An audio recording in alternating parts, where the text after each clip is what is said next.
फिर सिद्धार्थ का ध्यान भंग करने की चेष्टा कर रहे हो। भला करो तो भी बुरा ही बन रहा हूं। मैं तो सिद्धार्थ की सहायता कर रहा हूं। ऊपर देख, उस मधुमक्खी के छत्ते पर धूप गिर रही है, जिससे बेचैन होकर उसकी मधुमक्खियां इधर उधर घूम रही हैं। और कुछ मधुमक्खियां तो सिद्धार्थ पर भी बैठी हैं।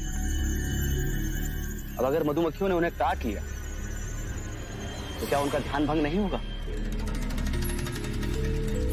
अनुभव, इसलिए मैंने नीम की पत्तियां जलाई, जिसके धुएं से मैं उन्हें बचा सकूं। क्षमा करना मित्र, मुझे लगा तुम सिद्धार्थ से ईर्ष्यावश कोई नया खेल रच रहे हो। नहीं, अब मैं बदल गया हूं।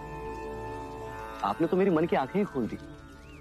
गुरुवरी ने तो यह भी कहा है कि आप स्वयं ध्यान ना करो तो कोई बात नहीं, परंतु यदि आप दूसरों के ध्यान में सहायता करें तो आपको भी अपना लक्ष्य मिल ही जाएगा।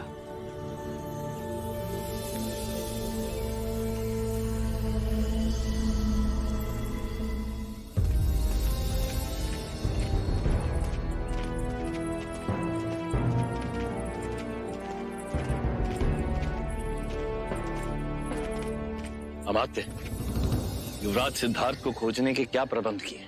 महाराज, युवराज को खोजने उत्तर दिशा में राजा अमितोदन जाएंगे, पश्चिम दिशा में कुमार देवदत्त जाएंगे और दक्षिण दिशा में मैं स्वयं जाऊंगा। भाई महाराज, प्रस्थान की अनुमति दीजिए। छोटे काका,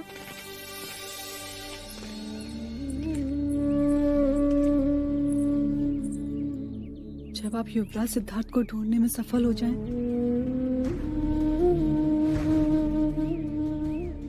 तो स्मृति के स्वरूप उन्हें ये कमल का फूल दीजिएगा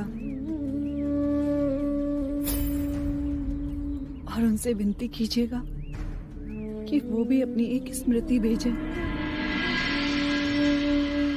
उनसे ये अवश्य कहिएगा कि यशोधरा हर क्षण उनकी प्रतीक्षा में आंखें बिछाए बैठी है। अनुज, एक बात का ध्यान रहे, उसे हमारे दुखों का व्याख्यान मत कर। और हाँ, उसे कंथक की मृत्यु का समाचार मत देना। उसके कोमल हृदय को आघात लगे।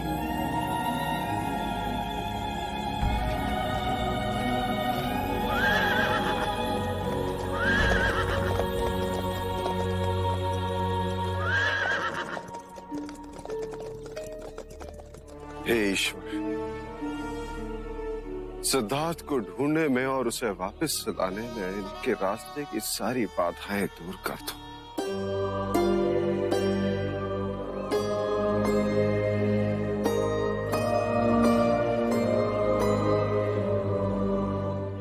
वो नीले आकाश में उड़ती हुई चील देख रहे हो? जी गुरुदेव। ध्यान में इतने मग्न हो जाओ तुम में और पत्थर में कोई अंतर न रहे, और वो चील तुम्हें पाषाण समझ के तुम्हारे समीप आ बैठे।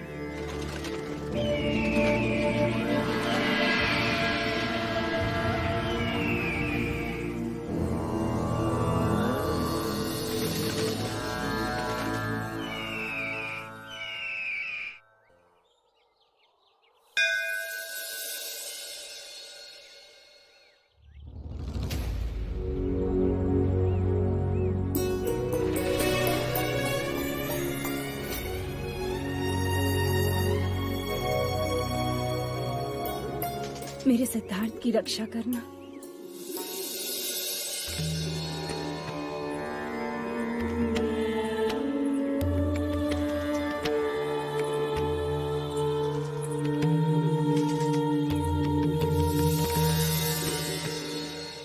आदित्य नमस्कार या कुर्वन्ते दीन दीन अंधकारम न पूजाए।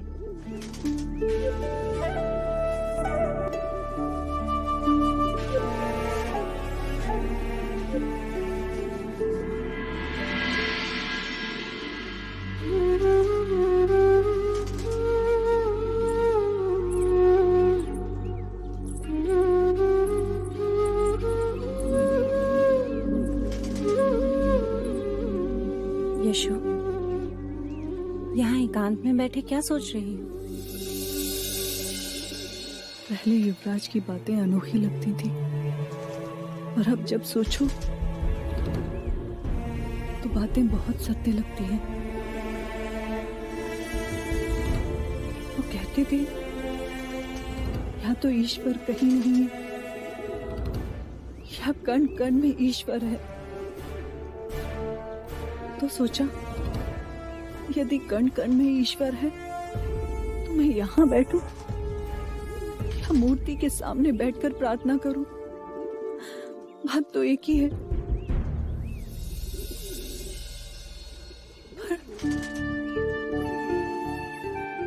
भगवान के सामने प्रार्थना करके मैं मांगू भी तो क्या?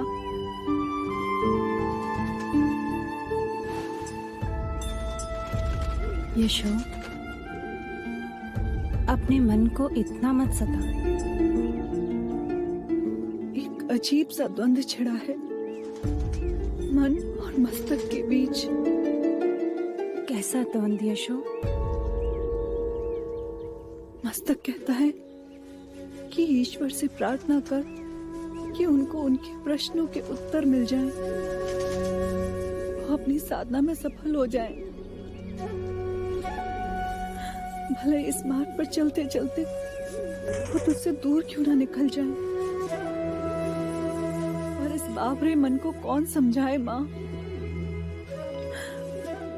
ये कहता है कि तू ईश्वर से मांग कि वो अभी इसी क्षण तेरे पास आ जाए।